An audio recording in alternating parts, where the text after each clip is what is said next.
بسم الله الرحمن الرحيم. الحمد لله نحمده ونستعينه ونستغفره ونؤمن به ونتوكل عليه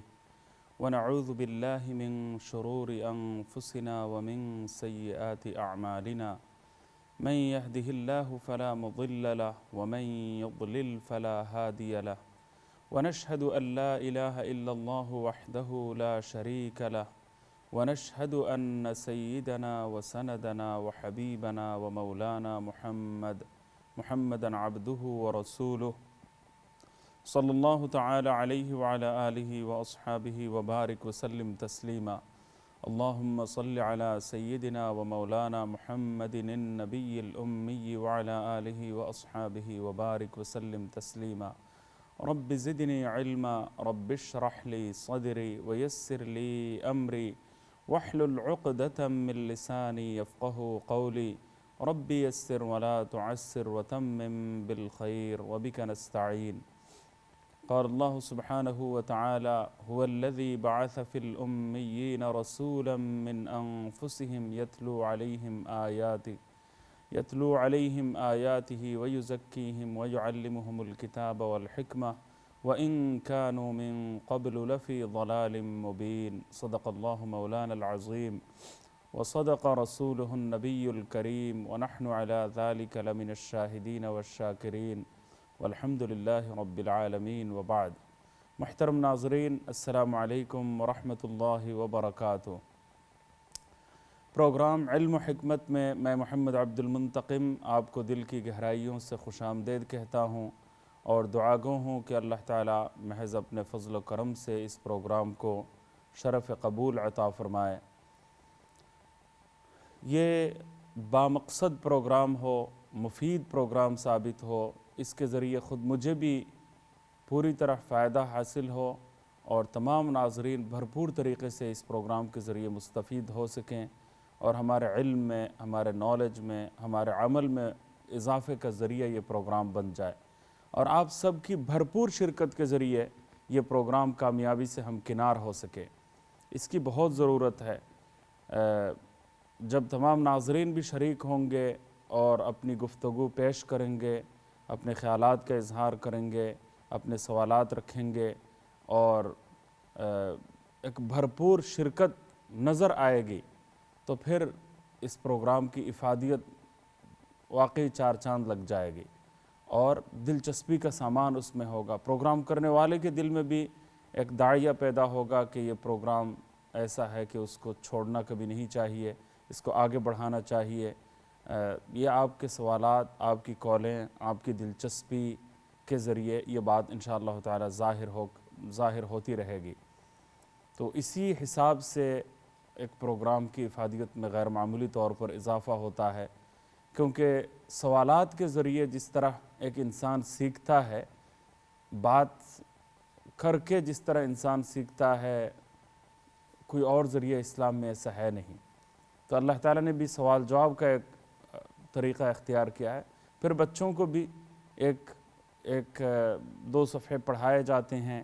کوئی ایک مضمون ہوتا ہے، کوئی ایک مقالہ ہوتا ہے، اس کے بعد پھر سوال جواب کا سیشن نہ ہو، تمرینات نہ ہو، ایکسرسائز نہ ہو اور اس میں سے کچھ سوالات نکال کر بات نہ کی جائے تو بات ادھوری رہ جاتی ہے، نامکمل رہ جاتی ہے، پروگرام ناقص رہ جاتا ہے اور پھر سیکھنے سکھانے کا ماحول بنتا ہی نہیں ہے۔ سیکھنے سکھانے کا ماحول جبھی بنتا ہے کہ جب سوال جواب کا سیشن ہو،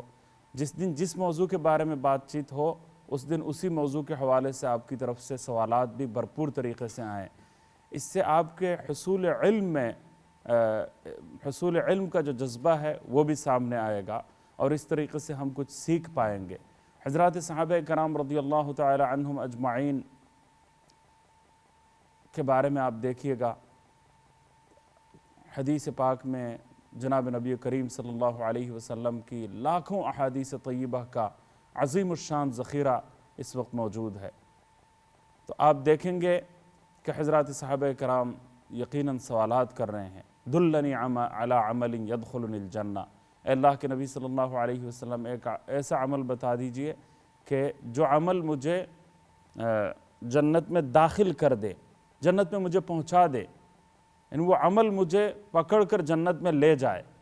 بس ایسا عمل ہمیں بتا دیجئے، کانٹے کی کوئی بات بتا دیجئے۔ تو وہ ہر وقت اس دھن میں رہتے تھے، اس بات کے لیے فکر مند رہتے تھے کہ کوئی عمل ان کو مل جائے، کوئی بات ان کے ذہن میں واضح ہو جائے۔ آپ صلی اللہ علیہ وسلم سے سوالات کرتے تھے کہ ہمیں کرنے کا کوئی کام بتا دیجئے، کوئی کون سا عمل سب سے افضل ہے، ای الاعمال افضل، سب سے افضل عمل کون سا ہے، اس وقت میرے لیے کیا ہدایت ہے، کیا حکم ہے آپ کا، کیا مشورہ ہے آپ کا، میں کیا کروں، یہ ہے میرے حالات۔ لیکن ایک بات ہے کہ پورے ذخیرہ حدیث میں یہ عمل کیوں ہے، کیوں یہ حکم دیا گیا، یہ بات آپ کو نظر نہیں آئے گی۔ آج کے دور میں البتہ یہ بات نظر آتی ہے کہ لوگ کیوں کا سوال بہت زیادہ کرتے ہیں، یعنی یہ عمل ایسا کیوں، 4 رکعتیں کیوں فرض کی گئی، فلاں عمل کیوں مسنون قرار دی گئی، فلاں عمل جو ہے کیوں مسنون قرار دیا گیا، فلاں عمل کے پیچھے کیا حکمت پوشیدہ ہے، اس کے لم کیا ہے، اس کی وجہ کیا ہے، اس کی علت کیا ہے۔ تو یہ بات آج کل پوچھی بہت زیادہ جاتی ہے، حالانکہ اللہ تعالیٰ نے قرآن کریم میں فرمایا کہ وَمَا أُوتِيتُم مِّنَ الْعِلْمِ إِلَّا قَلِيلًا، کہ تمہیں جو علم دیا گیا ہے وہ علم انتہائی کم ہے، بہت تھوڑا ہے۔ اور اس کی مثال اس طرح دی گئی ہے ایک روایت میں کہ بحر اٹلانٹک ہے، مثال کے طور پر بہت بڑا سمندر، اٹلانٹک جو سمندر ہے، وہ اٹلانٹک کا سمندر میرے سامنے ہو اور میں ایک سوئی میں ڈبوں اور سوئی سے میں ایک قطرہ پانی اٹھاؤں، وہ سوئی اٹھانے کے بعد پھر اس سوئی سے ایک چھوٹا سا قطرہ، کوئی بڑا کوئی قطرہ نہیں ہوگا، سوئی ڈبوں کر جو قطرہ آئے گا وہ تھوڑی کوئی بڑا قطرہ ہوگا، تو اس قطرے کے ساتھ جس طرح اس پورے سمندر کی کوئی مناسبت ہی نہیں ہے اور کوئی موازنہ ہی نہیں ہوتا، کوئی نسبت ہی نہیں ہوتی، کوئی مناسبت ہی بظاہر نہیں ہے، یعنی چھوٹا سا ایک قطرہ، ایک پانی کا بوند بہت ہی معمولی، وہ اگر ایک طرف رکھا جائے اور دوسری طرف بحر اٹلانٹک سامنے رکھا جائے جس کی کوئی حد و انتہا نظر نہیں آتی، جس کی کوئی آخری کنارہ نظر نہیں آتا، وہ بحر اٹلانٹک ہو، اس کی اتاہ گہرائی ہو، اس کی موجیں ہوں، اس کے پانی کی ایسی مقدار ہو کہ چھوٹے بڑے سارے سب کی عقل حیران رہ جائے، اور جس کو دیکھ کر فتبارک اللہ احسن الخالقین کی صدائیں دل کی گہرائیوں سے گونجنے لگے، تو اس بحر اٹلانٹک کے سامنے ایک پانی کا بوند، ایک چھوٹا سا قطرہ جس طرح کوئی حیثیت نہیں رکھتا، تمام مخلوقات کا علم ایک طرف اگر رکھا جائے تو اس بوند سے بھی کم ہے، اور اللہ کا علم اس سمندر سے بھی زیادہ ہے۔ تو یہ بات صرف سمجھانے کے لیے ایک مثال دی گئی ہے، ورنہ اس بوند کے ساتھ بھی ہمارے علم کی کوئی نسبت نہیں ہے، اس سے بھی ہزاروں درجہ کم ہے اللہ کے آگے ہمارا علم۔ لیکن ہم ہیں کہ پتہ نہیں کیا سمجھتے ہیں اپنے آپ کو کہ اللہ تعالیٰ نے جو مخلوقات بنائی ہے ان مخلوقات پر بحث چل رہی ہے، تحقیقات کا سلسلہ جاری اور ساری ہے، ہزاروں سال سے انسان تحقیقات کرتا چلا آ رہا ہے۔ مثال کے طور پر ایک آنکھ لے لیجئے، پوری دنیا اور پوری کائنات کی لاکھوں کروڑوں چیزیں آپ چھوڑ دیجئے، لاکھوں کروڑوں چیزیں آپ ایک طرف رکھ لیجئے، انسان کے اعضاء و جوارح اور پارٹ آف باڈی کے بے شمار پارٹس ہیں، بے شمار حصے ہیں اندر اور باہر، وہ سب آپ ایک طرف رکھ دیجئے، صرف ایک آنکھ لے لے، اس ایک آنکھ کے بارے میں آپ دیکھیں گے کہ تحقیقات کا سلسلہ ہزاروں سال سے جاری ہے، انسان اس آنکھ کے بارے میں پتہ نہیں کب سے تحقیقات کرتا چلا آ رہا ہے، حکیموں کا علم اس سے پہلے تھا، نارمل مقامی ڈاکٹروں کا علم تھا، تجربہ تھا، پھر اس کے بعد اس آنکھ کی ساری تفصیلات مزید سائنس کے ذریعے اور واضح ہوتی چلی گئیں۔ آنکھ کے پیچھے ایک پردہ ہوتا ہے، وہ پیچھے والا پردہ ہے، اس پر کتنی بحث و تمحیص ہوتی ہے، اس میں اگر کوئی سوراخ ہو جائے تو کتنے مسائل پیدا ہوتے ہیں۔ اس میں وہ پردہ ایسا ہے، آنکھ کے پیچھے جو پردہ ہے، کہ آنکھ آپ بند کریں گے تو آپ اپنے ملک کا اپنا گھر بھی آپ کو نظر آئے گا، وہ آپ کینیڈا کبھی گئے ہوں تو وہ جگہ بھی آپ کو نظر آئے گی، آپ امریکہ کبھی گئے تھے وہاں کے مناظر آپ کو دکھائی دے رہے ہیں۔ سبحان اللہ، اس میں موبائل فون تو جواب دے جاتا ہے اور اس کی میموری ختم ہو جاتی ہے، کمپیوٹر کی میموری ختم ہو جائے گی، موبائل فون کی میموری ختم ہو جائے گی، لیکن حیرت ناک بات یہ ہے کہ اس آنکھ کے پیچھے والے پردے میں نہ جانے کتنے لاکھوں مناظر محفوظ ہیں۔ آپ اپنی ماں کو اس وقت دیکھ رہے ہیں، باپ کو دیکھ رہے ہیں، بچے کو دیکھ رہے ہیں، اگرچہ وہ سامنے نہیں ہے لیکن آنکھیں بند کر کے بھی دیکھ رہے ہیں۔ وہ آنکھ کے پیچھے ایک پردہ ہوتا ہے، اس میں یہ ساری تصویریں محفوظ ہیں، وہ تصویریں ڈیلیٹ نہیں ہوتی، وہ منظر آپ کی نگاہوں کے سامنے ہوتا ہے۔ ایک مرتبہ جو کچھ دیکھ لیا ہے، اس کی ہیئت، اس کی شکل، اس کا رنگ، اس کا روپ بالکل آپ کے دماغ میں، آپ کے ذہن میں محفوظ ہے۔ اس ایک آنکھ میں سبحان اللہ العظیم ہزاروں کلر محفوظ ہیں۔ وہ اس وقت دیکھ لیا تھا لیکن اب آنکھیں بند کر کے اسی کلر کو آپ اسی کلر کے ساتھ دیکھ رہے ہیں۔ تو وہ ایسا انک اگر نہ ہوتا تو آپ اس کلر کو غیبوبت میں، غیر موجودگی میں آپ دیکھ نہیں سکتے تھے۔ کوئی اگر پرپل کلر ہے تو وہ کلر آپ کو نظر آ رہا ہے، آنکھیں بند کر رہے ہیں تو وہ کلر آپ کے آنکھوں میں محفوظ ہیں۔ سبحان اللہ۔ تو اس ایک آنکھ کے اندر کتنے ہزاروں کلر اپنے اندر سمو لینے کی صلاحیت اور طاقت موجود ہیں، اور اس کی میموری میں نہ جانے کیا کچھ ہے۔ پھر اس آنکھ کی نزاکتیں اتنی ہیں، لطافتیں اتنی ہیں، اس کے اندر پوشیدہ بھید ایسی ہے کہ انسان اس کو الفاظ کے ذریعے بیان نہ کر سکے۔ جو آئی اسپیشلسٹ حضرات ہیں ان سے آپ معلوم کیجئے، جن کی آنکھوں کا آپریشن ہوتا رہتا ہے ان سے کچھ آپ معلوم کیجئے، تو دنیا جہان کی ایک ایک چیز، ایک ایک شے، ایک ایک چیز کے بارے میں لاکھوں معلومات ایک طرف آپ رکھیے، اب ایک آنکھ کو دوسری طرف رکھ لیجئے، اس آنکھ کے اندر نہ جانے کیا سبحان اللہ اللہ تعالیٰ نے معلومات رکھی ہیں۔ اس آنکھ کے بارے میں نہ جانے سینکڑوں سال سے لوگ تحقیق کر رہے ہیں۔ کتنے لوگ ہیں جنہوں نے پوری زندگی، بڑے بڑے جو آئی اسپیشلسٹ ڈاکٹر ہیں انہوں نے پوری زندگی اس آنکھ کے لیے وقف کر دی، اور بڑے باصلاحیت، بڑے ماہر فن اور غیر معمولی ماشاءاللہ ایبیلٹی اور صلاحیت جن میں پائی جاتی ہے، خدا داد ذہانت جن کے اندر ودیعت رکھی گئی ہے، اور وہ ایک دو کتابیں نہیں بے شمار کتابیں پڑھ کر ان کو حفظ یاد رکھنے اور ان کی ساری معلومات اپنے اندر سمو لینے کی صلاحیت جو ڈاکٹرز رکھتے ہیں، انہوں نے اپنی پوری زندگیاں دے دی ہیں، لیکن آنکھوں کے بارے میں تحقیقات کا سلسلہ ختم ہو گیا ہے، معلومات کا سلسلہ کیا ختم ہو گیا ہے، نئی نئی حکمتیں سامنے آ رہی ہیں، اس آنکھ کے نئے نئے زاویے ہمارے سامنے آ رہے ہیں، اس کے ایک ایک پہلو کے بے شمار سبحان اللہ حکمتیں ہمارے سامنے آ رہی ہیں، اور اللہ تعالیٰ کی تخلیق کا ایسا شاہکار ہے کہ اس کی تہوں تک پہنچنا، اس کی انتہا تک پہنچنا، اس کے بارے میں ساری معلومات جمع کرنا ابھی تک ہزارہ سال کی تحقیقات کے بعد بھی انسان کے لیے ممکن نہ ہوا۔ تو میں آپ کو بتانا چاہوں گا کہ ایک آنکھ کے بارے میں ہزاروں سال تک لاکھوں لوگ اپنی زندگیاں کھپانے کے باوجود ساری معلومات اگر ابھی تک جمع نہیں ہو پائی،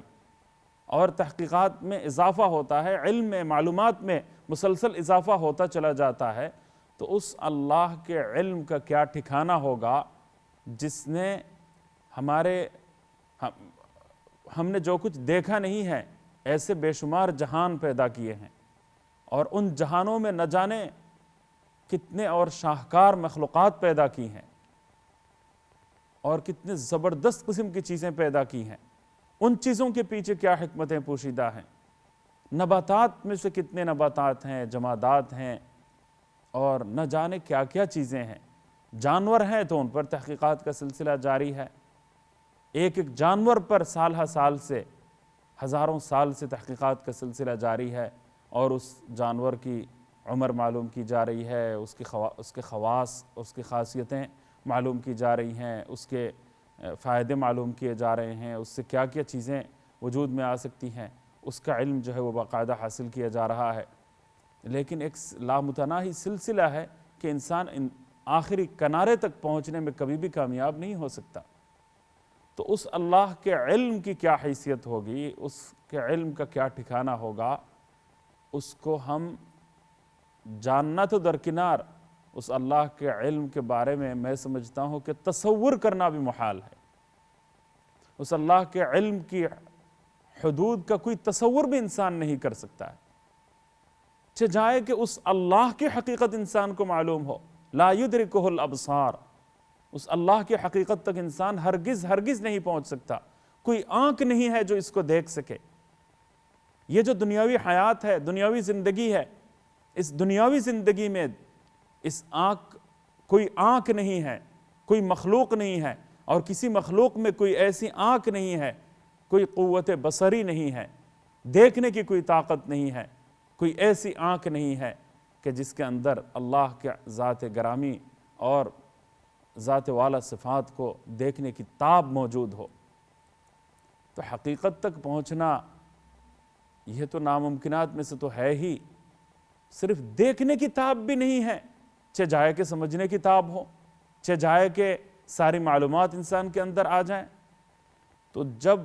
حقائق ہمیں یہ بتاتے ہیں، جب مشاہدات ہمارے سامنے یہ بتلاتے ہیں کہ ہماری عقلیں ایک حد تک جواب دے جاتی ہیں اور انتہائی محدود ہیں، ہماری عقلوں کی کوئی رسائی نہیں ہے، ہماری عقل جو ہے وہ عقل کل نہیں ہے، وہ اس کی معلومات بہت مختصر ہے، اس کی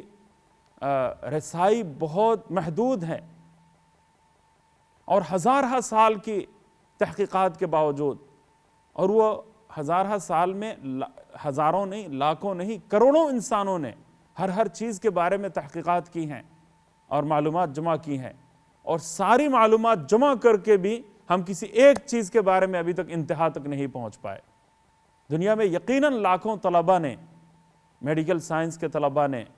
آنکھ کے بارے میں تحقیقات کی ہوں گے، لاکھوں طلباء نے ابھی تک کان کے بارے میں تحقیقات کی ہوں گی، اور معلومات کا سلسلہ ہے کہ اس کو لازم حاصل کرنے کے لیے ایک لامتناہی سلسلہ جاری اور ساری ہے۔ لیکن اس کے باوجود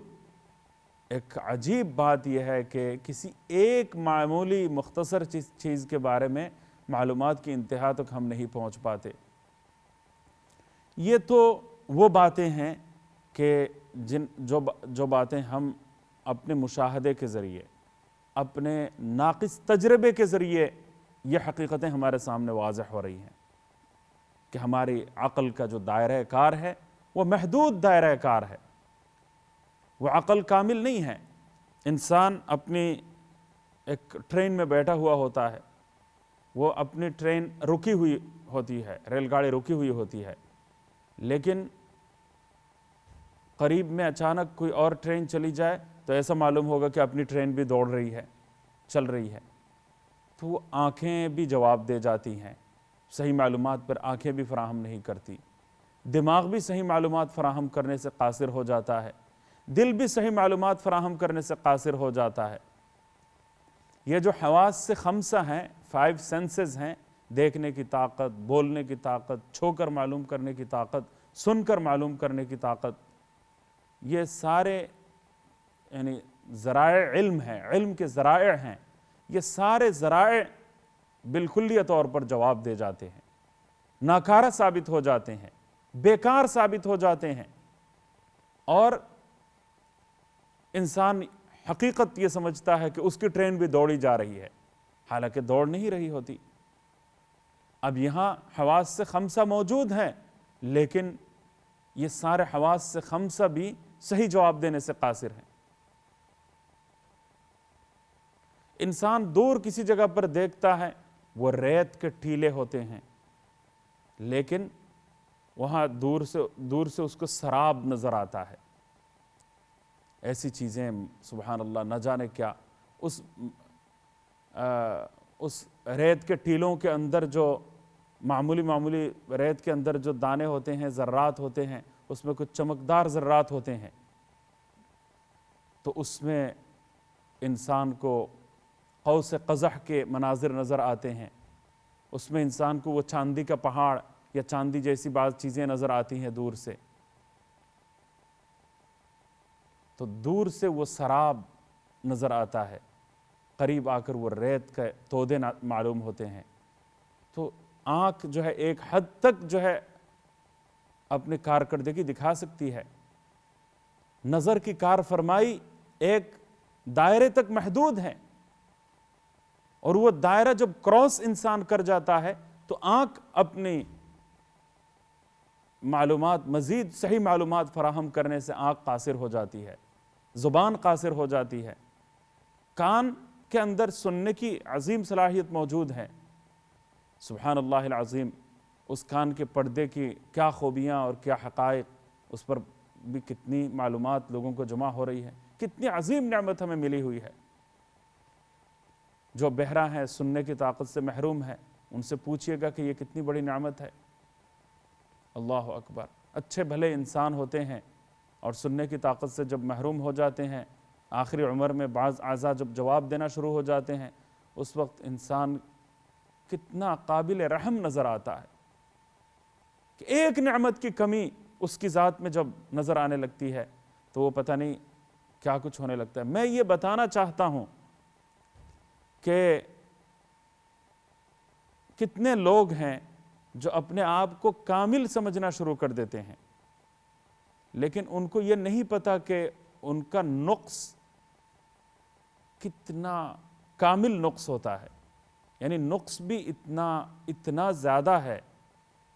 ہر پہلو سے وہ ناقص ہوتے ہیں، ہر جہت سے وہ ناقص ہوتے ہیں، ہر لحاظ سے وہ ناقص ہوتے ہیں، وہ نقص نمایاں ہے، وہ کمزوری بے انتہا ہے، اور دائرہ انتہائی محدود ہوتا ہے، اور محدود دائرے میں بھی یہ اعضاء و جوارح اس وقت تک کام کرتے ہیں جب اللہ تعالیٰ کو منظور ہوتا ہے کہ کام ان سے لیا جائے، لیکن اللہ تعالیٰ کو جب منظور نہیں ہوتا تو پھر وہ محدود دائرے میں بھی اعضاء پھر کام کرنا چھوڑ دیتے ہیں۔ تو ایسی کمزوری انسان میں پائی جاتی ہے، لیکن جب وہ عقل کا گھوڑا دوڑنا شروع کرتا ہے، پھر وہی کمزور، خلق الانسان ضعیفا خلق الانسان عجولا، انسان انتہائی کمزور بنایا گیا، اس کی کمزوری کی کوئی انتہا نہیں، اس کا جلد باز بنایا گیا، جلدی اس کو نتیجہ چاہیے ہوتا ہے۔ تو یہ باتیں میں ایک عظیم مقصد کے تحت جو ہے یہ باتیں میں نے عرض کی ہیں کہ انسان کو اپنا نقص نظر آ جائے اور اس کو وہ اعتراف کرنے پر مجبور ہو جائے اور اس حقیقت کو تسلیم کرنے پر مجبور ہو جائے کہ وہ ناقص ہے اور اللہ تعالیٰ کی ذات کامل ہے، اور اللہ کے علم کے سامنے اس کو سر جھکائے بغیر کوئی چارہ کار نہیں ہے۔ یہ بات جب سمجھ میں آ جائے گی پھر اگلی بات سمجھنا نہایت آسان ہے۔